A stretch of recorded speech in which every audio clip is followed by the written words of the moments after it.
할렐루야. 히브리서 11장 1절 말씀은 이렇게 기록하여 증거하고 있습니다. 믿음은 바라는 것들의 실상이요 보이지 않는 것들의 증거니. 여기에서 말하는 바라는 것들의 실상이란 단순한 기대가 아닙니다. 실제적인 기반, 확실한 토대를 말합니다. 그리고 보이지 않는 것들의 증거라 하면요, 눈에 보이지 않아도 확신하게 만드는 내적인 증명을 말합니다. 이것을 종합해서 다시 말해보자면 이렇게 얘기할 수 있어요. 믿음은 없는 것을 믿는 것이 아닙니다. 믿음은 아직 보이지 않았지만 이미 확정된 것을 붙드는 것을 말합니다. 오늘 본문 또한 마찬가지입니다. 부활하신 예수님의 출현 이야기에 저자 요한의 초점은 제자들이 부활의 예수를 믿는 것에 있습니다.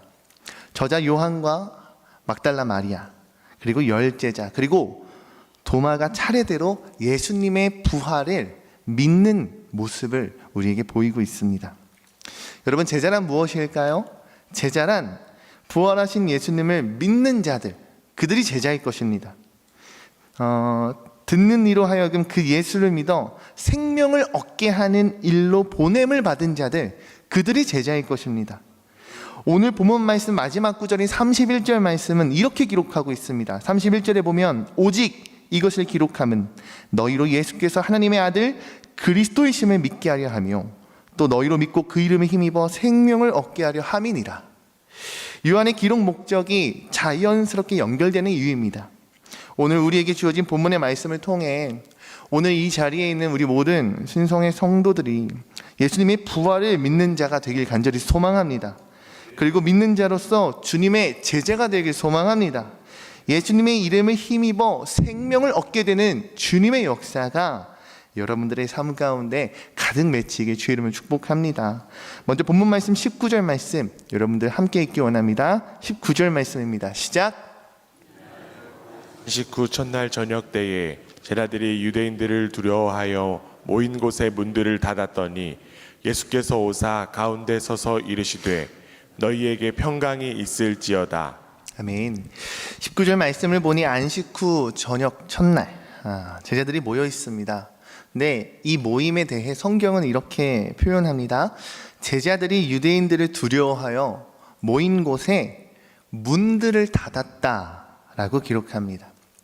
여러분, 제자들이 누구를 두려워할까요?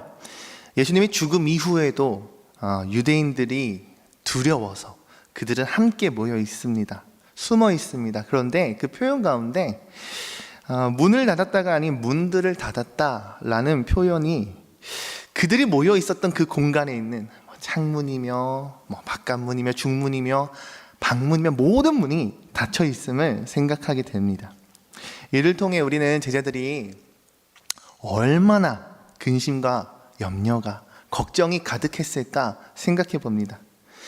그러한 그곳 가운데 있었던 근심과 걱정, 두려움이 가득했던 곳에 누가 등장하실까요? 바로 예수님께서 찾아오십니다.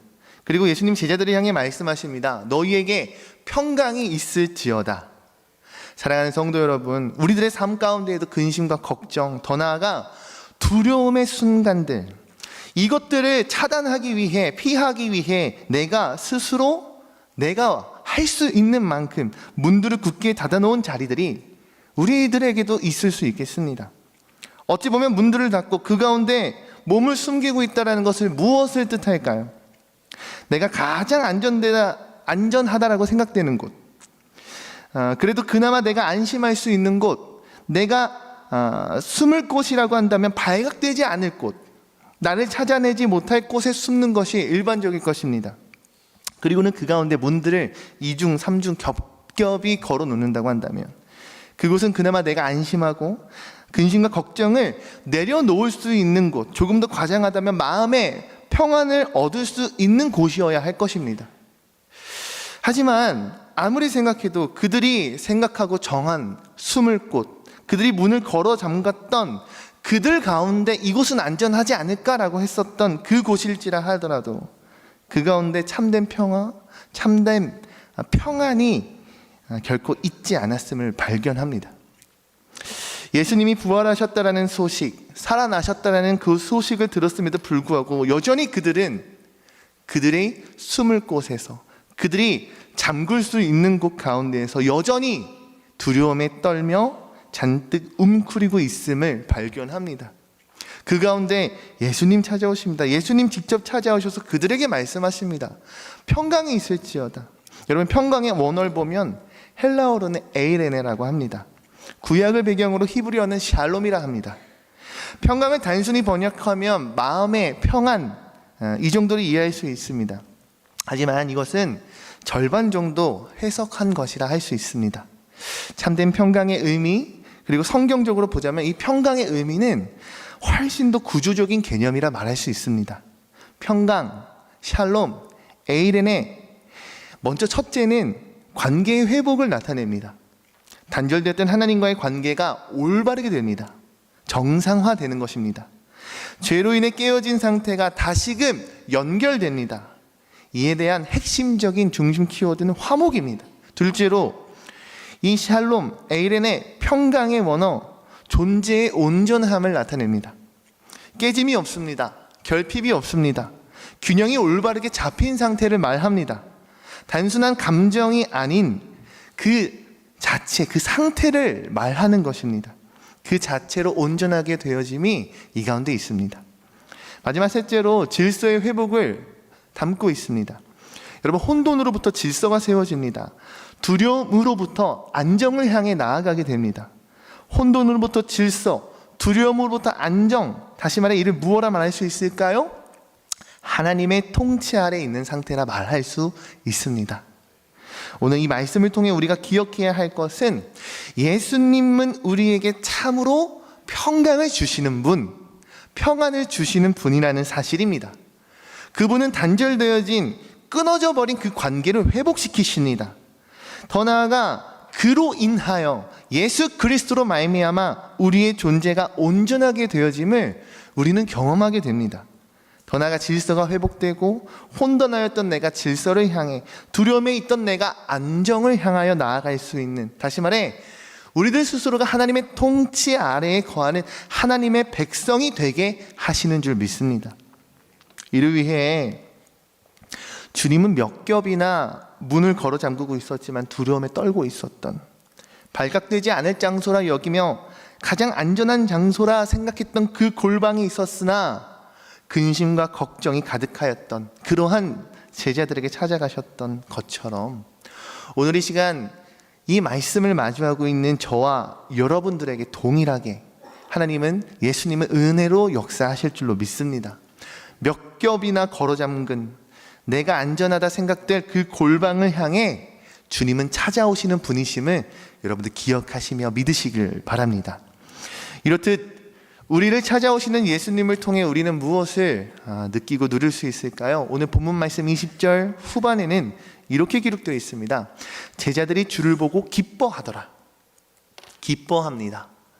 그렇게도 두려움에 떨었고 근심 걱정으로 가득 찼던 제자들이었지만 예수님을 보고 그들이 기쁨을 느꼈듯이 여러분, 우리들의 삶 가운데에도 예수님이 찾아오신다면, 주님이 찾아오심을 우리가 느끼고 경험하게 된다라고 한다면 그 일을 목도할 때, 그것을 참으로 경험할 때 우리는 참된 기쁨을 누리고 만끽할 수 있는 줄 믿습니다. 여러분, 참된 기쁨을 누리는 그들에게 평강은 어떤 역할을 할까요? 제자들에게 있었던 그 두려움을 제합니다. 그들은 이제 더 이상 숨을 필요가 없습니다. 왜요? 그리고 죄의 문제를 해결하십니다.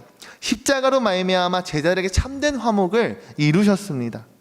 그리고 그들에게 새로운 사명이 있음을 알려주십니다. 여러분, 평강은 끝이 아닌 출발의 조건임을 기억하십시오. 오늘 본문 말씀 21절 23절 말씀 함께 교독하여 읽겠습니다.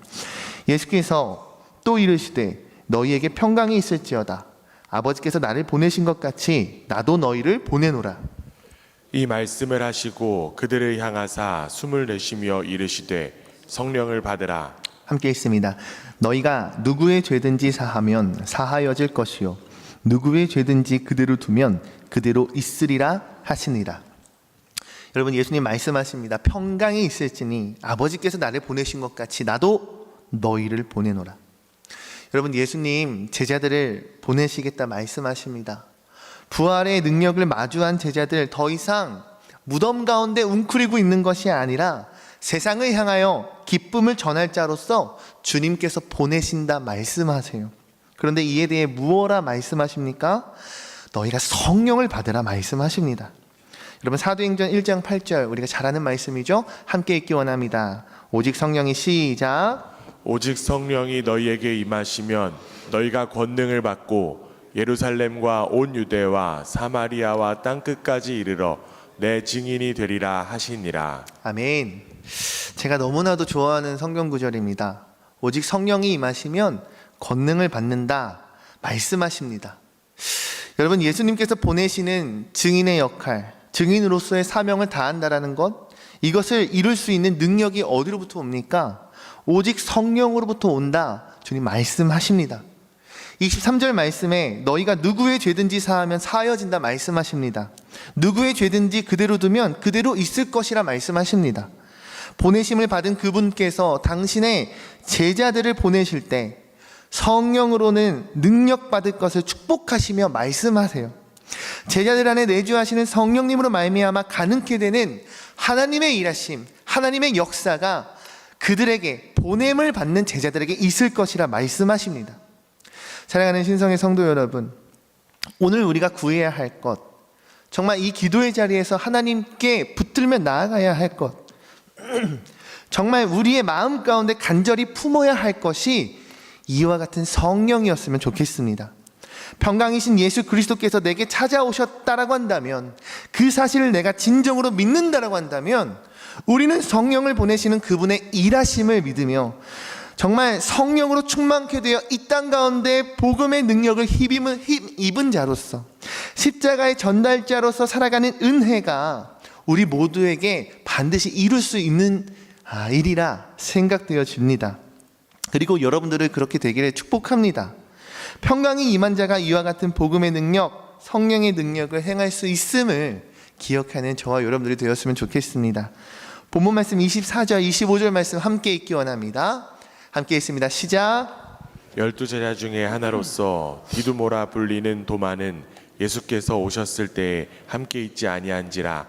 다른 제자들이 그에게 이르되 우리가 주를 보았노라 하니 도마가 이르되 내가 그의 손의 못자국을 보며 내 손가락을 그 못자국에 넣으며 내 손을 그 옆구리에 넣어보지 않고는 믿지 아니하겠노라 하니라. 뒤이어 우리가 잘 아는 도마의 믿음 사건이 등장합니다. 예수님께서 문들을 뚫고 제자들에게 나타나실 때, 그때 하필이면 제자 중 한 사람이 도마 없었습니다. 그 자리에 없었는데요, 현장에 있던 제자들 얼마나 흥분의 도가니였겠습니까? 제자들의 그곳에 있었던 현장감은 아마 감정은 극에 달했을 것이고, 그것은 흥분과 뜨거운 열기로 말로 다 표현할 수 없었을 것입니다. 그런 제자들이 도마를 향해 말합니다. 예수님께서 진짜 살아나셨다고, 예수님께서 정말 밀폐된 이곳 가운데 벽을 뚫고 나타나시며 우리와 말씀을 나누시고 가셨다라는 그 말을, 그 이야기를 도마는 믿지 않으며 찬물을 끼얹습니다. 말도 안 되는 말 하지 말라고, 다 같이 나 지금 몰카하는 거 아니냐고. 결코 내가 내 손을 통하여 예수님 못자국을 만지지 않는다면, 결코 내 손을 통하여 예수님 옆구리에 난 그 구멍에 손을 넣지 않는다면 결코 믿을 수 없다 말합니다. 이에 대해 예수님 어떤 은혜를 부어주십니까? 26절 27절 말씀에 보면, 여드레를 지나서 제자들이 다시 집 안에 있을 때에 도마도 함께 있고 문들이 닫혔는데 예수께서 오사 가운데 서서 이르시되 너희에게 평강이 있을지어다 하시고, 도마에게 이르시되 내 손가락을 이리 내밀어 내 손을 보고 내 손을 내밀어 내 옆구리에 넣어보라. 그리하여 믿음 없는 자가 되지 말고 믿는 자가 되라. 도마 또한 다른 제자들과 함께 있을 때 그 가운데 역시나 동일하게 예수님 찾아오십니다. 문이 닫혀 있는 가운데 예수님 들어오시고요, 그리고 동일하게 도마에게도 평강을 선포하십니다. 예수님께서 도마를 찾아오신 그 자체로 그곳에 있는 모든 자, 특별히 도마에게도 평강이 임하였습니다. 참된 에이레네, 참된 샬롬을 이루셨습니다. 근데 예수님 도마를 향해 이렇게 말씀하시는 거예요. 그분이 나타나신 것만으로도 이미 평강을 이루셨는데 이렇게 말씀하십니다. 도마야, 와서 손 내밀어 봐. 도마야, 나에게 있는 이 못자국 만져봐도 돼. 내 옆구리에 난 이 구멍 손 넣어봐도 좋아. 괜찮아. 그렇게 해도 돼. 괜찮아. 만져봐도 되고 진짜 넣어봐도 돼. 나는 너가 믿음 없는 사람 아닌 믿음 있는 자가 되었으면 좋겠어. 내 손 못자국을 만져보고 내 옆구리에 손을 넣는 것으로 인하여 너가 믿음 없는 자가 아닌 믿음 있는 자가 될 수 있다고 한다면, 그걸로 인하여 너가 나의 참된 제자가 되고 나를 따르는 참된 제자의 삶을 내가 살아갈 수 있다고 한다면 괜찮아. 그렇게 해도 돼. 예수님 도마를 향해 말씀하세요. 사랑하는 성도 여러분, 오늘 예수님 동일하게 우리에게 이와 같은 은혜를 베푸실 줄로 저는 믿습니다. 믿음 없는 나를 위해, 여전히 의심 많은 나를 위해 예수님은 오늘도 우리를 찾아오시는 분이십니다. 나는 믿을 수 없다고, 내가 만져보기 전에는 예수님 믿을 수 없어요. 손 넣어보기 전에는 내가 알 수 없어요. 그런 나를 향해 주님 동일하게 말씀하세요. 그래? 그럼 만져봐도 돼. 손 넣어봐도 돼. 그래서 내가 믿을 수만 있다면 그렇게 해도 돼. 믿음 없는 자 되지 말고 믿는 자가 되라고 예수님 오늘 우리에게 동일하게 말씀하시는 줄 믿어요. 마태복음 12장 20절 말씀 함께 읽기 원합니다. 읽습니다. 시작. 상한 갈대를 꺾지 아니하며 꺼져가는 심지를 끄지 아니하기를 심판하여 이길 때까지 하리니. 하나님 사랑의 표현을 이렇게 표현합니다. 상한 갈대 꺾지 않으십니다. 이미 흔들리고 있는 도마의 그 믿음을 주님은 결코 꺾지 않으십니다. 꺼져가는 등불의 심지 하나님 끄지 않으십니다. 점차 꺼져만 가는 그의 믿음, 그 연약한 믿음을 주님께서 붙드십니다. 끄지 않으십니다. 꺾지 않으시는 사랑, 끊지 않으시는 사랑, 밀어내지 않으시는 사랑, 그 사랑을 기억하는 저와 여러분들이 되었으면 좋겠습니다. 여전히 나는 부족한 것 같고 여전히 나는 도마와 같은 흔들리는 믿음으로 하루하루를 살아내고 계십니까? 우리에게 참으로 필요한 것은요, 여러분, 걱정이 아닌 평강임을 믿으시길 바랍니다.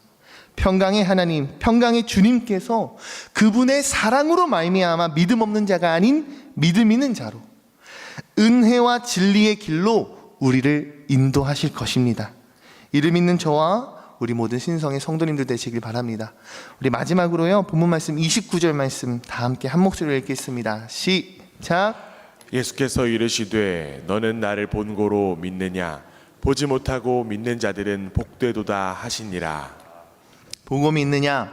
보지 않고 믿는 자들은 복되다. 예수님 말씀하십니다. 도마에게 하신 그 말씀이 오늘을 살아가는 우리에게도 동일하게 말씀하시는 듯 합니다.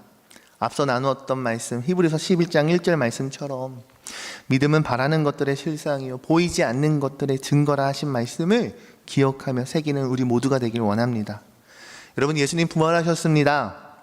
그 부활의 사건은 예수님을 믿는 모든 자들에게 참된 평강이 되어주신 줄 믿습니다. 부활하신 주님께서 오늘 동일하게 우리에게 평강을 선포하시는 줄 믿어요.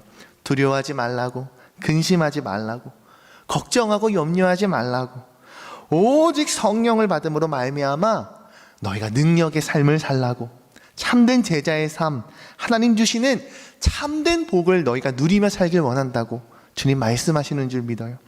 오늘 본문 말씀 마지막 구절인 31절의 말씀에서와 같이 우리 신성교회가 더 나아가 우리 모든 성도의 삶이 그와 같은 삶이 되기를 주의 이름으로 축복합니다.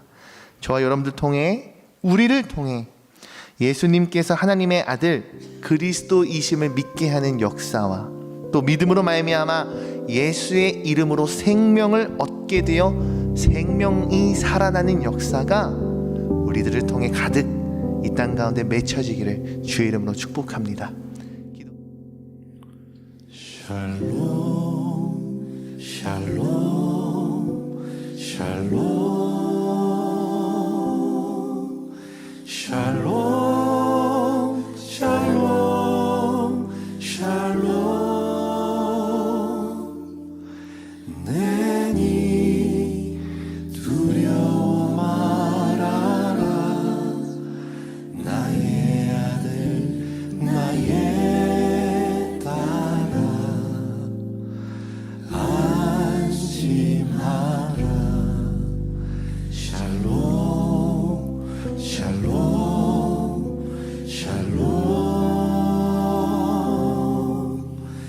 샬롬 샬롬 샬롬